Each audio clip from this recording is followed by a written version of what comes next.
یہ کیسی انکوائری ہے جس میں پولیس کا موقف تو سنا گیا لیکن جیل میں موجود دوسرے فریق کو سنا ہی نہیں گیا؟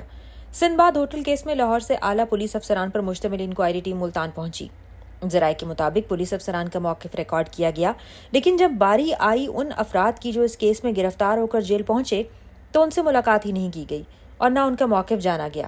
اور یہاں معاملہ مزید حیران کن ہو جاتا ہے۔ ذرائع کے مطابق جیل میں ملاقات کے تمام انتظامات مکمل تھے، گرفتار افراد سے انکوائری ٹیم کی ملاقات کا بندوبست بھی ہو چکا تھا، لیکن عین آخری وقت پر جیل کا دورہ منسوخ کر دیا گیا۔ انکوائری ٹیم جیل نہیں گئی، پولیس کا موقف لیا اور واپس چلی گئی۔ اب سوال یہ ہے کہ اگر ایک فریق کی بات سننا ضروری تھا تو دوسرے فریق کی بات سننا کیوں ضروری نہیں سمجھا گیا؟ کیونکہ یہ کوئی معمولی معاملہ نہیں۔ سندھ باد ہوٹل کیس میں SHO معطل ہو چکا ہے، پولیس کارروائی کے طریقہ کار پر سوالات اٹھ چکے ہیں اور اب خود انکوائری کے طریقہ کار پر سوال کھڑا ہو گیا ہے۔ لیکن کہانی صرف یہاں تک نہیں ہے۔ اس کیس کے پیچھے ایک قیمتی زمین، راستے کا تنازع اور عدالت کا اسٹے آرڈر بھی موجود ہے۔ ذرائع کے مطابق موضع گٹھ برابر میں DHA سے متصل گردیزی برادران کی تقریباً 243 ایکڑ زمین کے راستے کے استعمال پر پہلے ہی تنازع چل رہا تھا۔ ایک نجی کمپنی کی جانب سے زمین حاصل کرنے کی کوشش، قیمت پر اتفاق نہ ہونا، پھر راستے کے استعمال پر اختلاف اور عدالت سے اسٹے آرڈر، یہ سب واقعات پہلے ہی سوالات پیدا کر چکے ہیں۔ اور پھر اسی پس منظر میں سندھ باد ہوٹل پر پولیس کارروائی سامنے آتی ہے۔ اب اصل سوال یہ ہے کہ کیا انکوائری ٹیم نے یہ جاننے کی کوشش بھی کی کہ زمین کی اس تنازع اور ہوٹل کارروائی کے درمیان کوئی تعلق تھا یا نہیں؟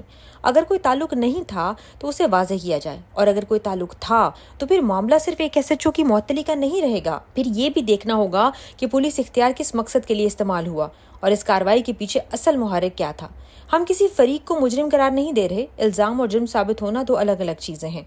ہمارا سوال صرف یہ ہے کہ انکوائری مکمل، شفاف اور غیر جانبدار طریقے سے ہوئی یا نہیں، کیونکہ شفاف انکوائری کا بنیادی اصول یہی ہے کہ سب کو سنو، تمام پہلو دیکھو، پھر نتیجہ نکالو۔ تو پھر جیل میں موجود فریق کو سننے کا موقع کیوں نہیں ملا؟ اگر ملاقات کے تمام انتظامات مکمل تھے تو عین آخری وقت پر یہ ملاقات کیوں منسوخ ہوئی؟ اور کیا زمین کے تنازع، راستے کے اختلاف اور اسٹے آرڈر سمیت اس کیس کی تمام کڑیاں بھی انکوائری کا حصہ بنی؟ متعلقہ پولیس حکام، انکوائری ٹیم، گردیزی برادران، ہوٹل انتظامیہ، متعلقہ کمپنی، بلڈر یا جیل میں موجود افراد اگر اپنا موقف، وضاحت، دستاویزات یا شواہد دینا چاہیں تو بیٹھک نیوز اسے بھی نمایاں طور پر نشر کرے گا۔ لیکن اس وقت سب سے بڑا سوال یہ ہے کہ اگر انکوائری ٹیم ایک فریق کی بات سن کر واپس آ جائے اور دوسرے فریق کی آواز جیل کی دیواروں کے اندر ہی رہ جائے تو پھر یہ کیسی مکمل انکوائری ہے؟ اور کیا انکوائری واقعی سندھ باد ہوٹل کیس کی اصل حقیقت تلاش کر رہی ہے یا صرف ایک فریق کی کہانی تک محدود ہو کر رہ گئی ہے؟ کیونکہ سوال ابھی باقی ہے، اور شاید اس سوال کے پیچھے وہ کڑی بھی موجود ہے جو ابھی تک سامنے نہیں آئی۔